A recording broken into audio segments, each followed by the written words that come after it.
আজ থেকে হচ্ছে নির্ভীর অন্নপ্রাশনের ব্লগ শুরু হয়ে গেল। তো এখানে আমি পার্লারে এসেছিলাম সকালবেলা, তারপর দিদিরা আসলো বাড়ির থেকে যে আমরা কিছু কেনাকাটা করতে যাব। তো এখানে অনেকজন রয়েছি, বিকেলবেলা নীলাদি রয়েছে, সবিতাদি রয়েছে, সবিতাদির মেয়ে রয়েছে, সবাই রয়েছে।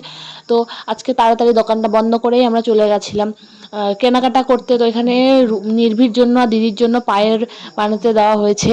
তো এখানে আমরা দেখছিলাম যে কেমন হয়েছে, তারপরে ভাবলো যে নিয়েই নেবে। তো এগুলো হচ্ছে আমি তোমাদেরকে বাড়ি গিয়ে দেখাবো।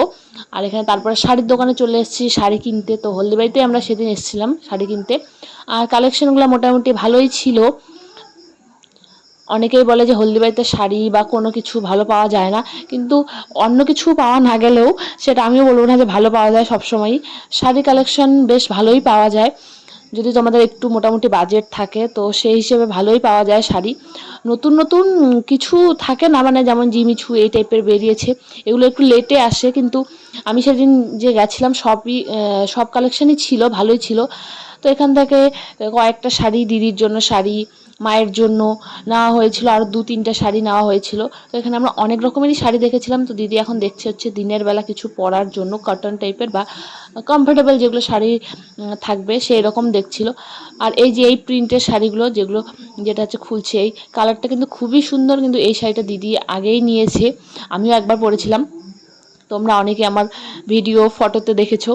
তো সেটা পিঙ্ক ছিল, তো এটা তো নেওয়ার কোনো প্রশ্নই ওঠে না। আর ওর হচ্ছে এটার মধ্যে ইয়েলোটাও রয়েছে। তো সেগুলো আমরা নেইনি, অন্য রকমের নিয়েছি, এখানেই নিয়েছি কিন্তু অন্য নিয়েছি। তারপরে নির্ভী হচ্ছে বিরক্ত হয়ে যাচ্ছে। আর এখন নির্ভী যে যখন থেকে মানে হয়েছে তখন থেকে তো দিদির কোথাও যাওয়া একদম বন্ধ হয়ে গেছে, মানে কেনাকাটা এইসব করতে। যেহেতু ওকে একটু পরপর খাওয়াতে হয়, বাইরে গেলে নিশ্চয়ই অসুবিধা হবে, সেজন্য যাওয়া হয় না। তারপর আমার জন্য আমি 3 পিস দেখলাম, তো সেগুলো আমার পছন্দ হয়নি। আগে ওই দোকানে ছিল না, এখন নতুন রাখছে, তো সেরকম কালেকশন ছিল না ভালো। তো তারপরে আমরা হেঁটে হেঁটে হচ্ছে বাবার ওইদিকে যাচ্ছিলাম। আর রাতও হয়ে গেছে, তো বাড়ি আমরা আসবো, দিদিও আসবে আমাদের বাড়ি। মানে দিদি তো এখান থেকেই গেছিলো, আমাদের বাড়ি আসবে বলতে এখান থেকেই গেছিলো। তো বাবা আমাদেরকে বললো যে কিছু খাবি না, কিন্তু আমরা খাইনি। তো বাবা আমাদেরকে 100 টাকা দিয়েছে যে কিছু খেয়ে নিস ওখানে। তো আমরা এখানে সেদিন যেহেতু প্রচুর গরম করছিল, তো আইসক্রিমের দোকানে চলে এসেছি। এখানে দিদি খাচ্ছে আমুল কুল, আমি খাচ্ছি কর্নেটো, সুমিতা খাচ্ছে কুলফি। তারপরে বাড়ি চলে এলাম। তারপরে এখানে হচ্ছে দেখো, এই পায়েলটা হচ্ছে দিদি বানিয়েছে দিদির জন্য, রেগুলার ইউজের জন্য। ওর মোটা মোটা রয়েছে, তো রেগুলার তো আর মোটা মোটা পরা যায় না, তো সেই জন্য হচ্ছে সিম্পলের মধ্যে এটা নিয়েছে এই ডিজাইনটা। আর ওই দোকানে বেশি ডিজাইনও ছিল না, আর মানে বানিয়েও দিতে পারছিল না, কিন্তু ওই দোকানের হচ্ছে জিনিস ভালো, সেজন্য ওখানে বানিয়েছি। আর নির্ভীর দেখো ফার্স্ট এটা মানে এরকম টাইপের গোল যেটা পায়ের, সেটা হচ্ছে ওর বম্মাকে দিয়েছে, সেটা আছে।